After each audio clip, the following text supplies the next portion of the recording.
Hey, and welcome to today's episode of Daily Musings. One of my favorite things about being a teacher is the educational properties in it for me, the fact that I get to learn.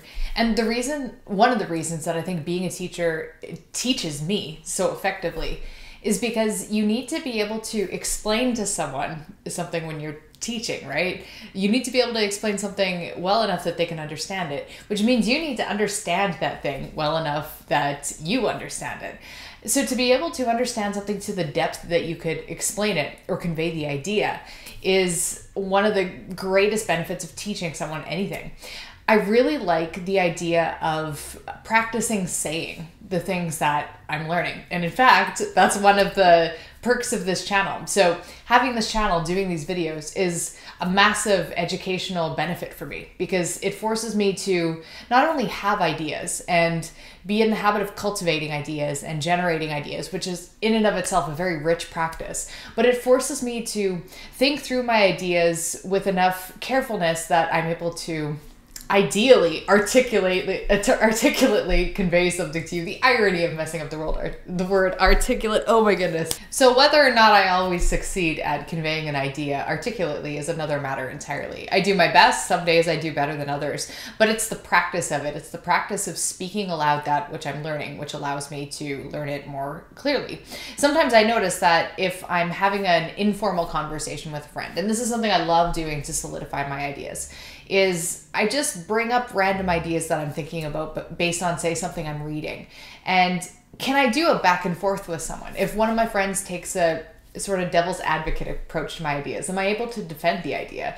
Or with one kind of back and forth, do I realize that my whole knowledge base just kind of falls apart? There's like a hole in the floor and I have no rebuttal, in which case that makes me understand, oh, I don't actually understand this very deeply if I'm not able to have a back and forth conversation about it.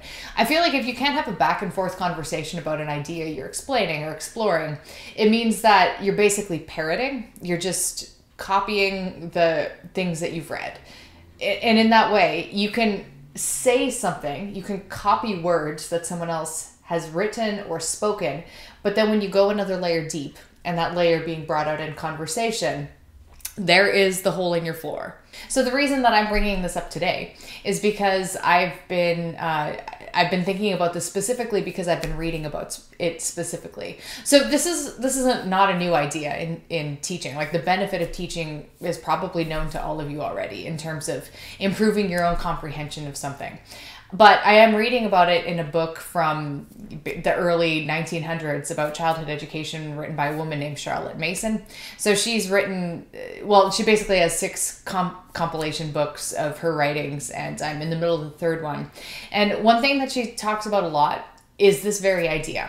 So one thing that she had children who went to her schools do, or when she was training teachers to teach, because that was her role.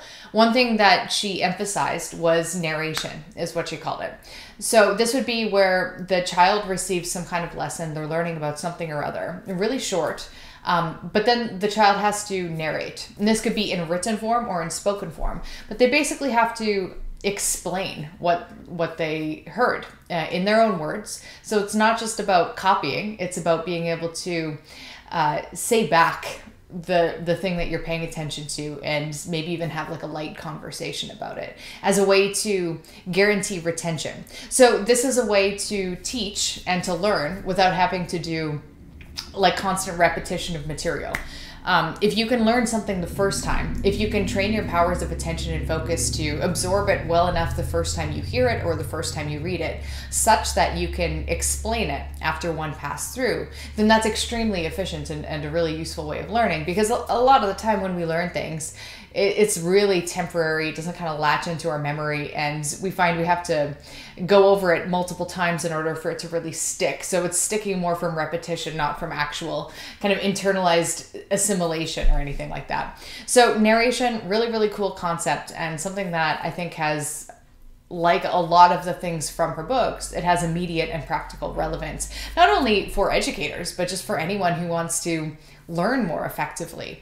So ways that you could apply this. So if I'm going to just bring it back home to my own field. So I'm a piano teacher mainly. And one way that you could use the idea of narration or the idea of speaking something aloud is trying to, could you teach a friend something on the piano?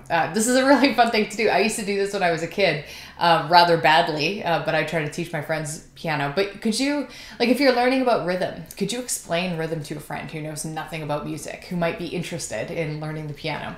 Would you be able to, if you're learning about Bach, would you be able to recommend to a friend, if you're having a conversation, say 3 pieces by Bach and why they're so awesome, why you like them?